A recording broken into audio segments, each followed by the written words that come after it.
Occasion ఏదైనా location ఎక్కడైనా తెలుగువారి వేడుక అంటే ఆలివ్ మిఠాయి ఉండాల్సిందే. జమ్మూ కశ్మీర్లోని పహల్గాంలో పర్యాటకులపై ఉగ్ర దాడి తర్వాత భారత్ పాకిస్తాన్ల మధ్య ఉద్రిక్తతలు తీవ్రమయ్యాయి. ఇప్పటికీ ఇరు దేశాల మధ్య యుద్ధ వాతావరణం నెలకొంటున్న తరుణంలో పాకిస్తాన్ ప్రధాని రెచ్చగొట్టే వ్యాఖ్యలకు తెరలేపారు. కశ్మీర్ తమకు జీవనాడి అంటూ భారత్ను రెచ్చగొట్టే ప్రయత్నం చేస్తున్నారు.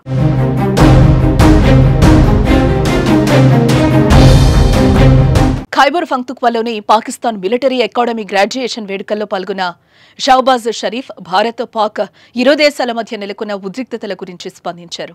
పహల్గాంలో ఇటీవల జరిగిన విషాదకర ఘటనతో మరోసారి పాకిస్తాన్ నిందలు ఎదుర్కొంటోందని, ఆ ఘటనపై తటస్థ, పారదర్శక, విశ్వసనీయ దర్యాప్తులో పాల్గొనేందుకు తాము సిద్ధంగా ఉన్నామన్నారు.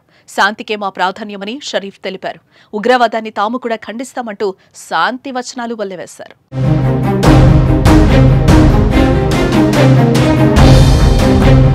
మరోపక్క ఉగ్రవాదాన్ని సమూలంగా నాశనం చేస్తామంటూ ఇటీవల భారత ప్రధాని మోదీ చేసిన వ్యాఖ్యలపై షరీఫ్ పరోక్షంగా స్పందించారు.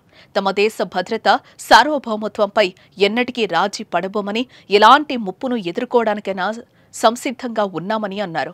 అనంతరం సింధు జలాల ఒప్పందం నిలిపివేత అంశాన్ని ప్రస్తావిస్తూ భారత్ ఇలా ఏకపక్షంగా నిర్ణయం తీసుకోవడం తగదంటూ ఈ చర్యతో యుద్ధ వాతావరణాన్ని సృష్టిస్తున్నారని అన్నారు. చర్చల ద్వారా సమస్యను పరిష్కరించుకోవాలని తాము కోరుకుంటున్నట్లు భారత్ను నిందించే ప్రయత్నం చేశారు షెహబాజ్.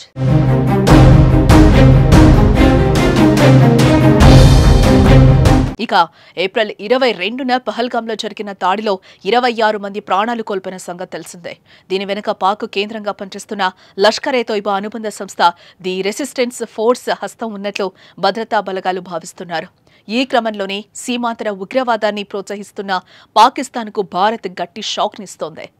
సింధు జలాల ఒప్పందం నిలిపివేతతో పాటు పలు కీలక నిర్ణయాలు తీసుకుంది. పాక్ పౌరులు తక్షణమే దేశం విడిచి వెళ్లిపోవాలని ఆదేశించింది. అటు పాక్ కూడా ప్రతిచర్యలు చేపట్టింది.